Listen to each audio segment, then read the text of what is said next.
Hindi lamang sa Pilipinas nangyayari ang mga iskandalo ng korupsyon. Mayroon din nito ang ibang mga bansa.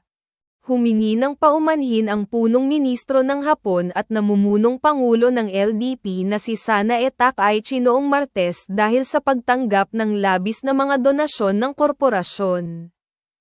Sa isang pulong ng Budget Committee ng House of Representatives noong araw na iyon, ipinahayag ni Takaichi ang kanyang matinding panghihinayang.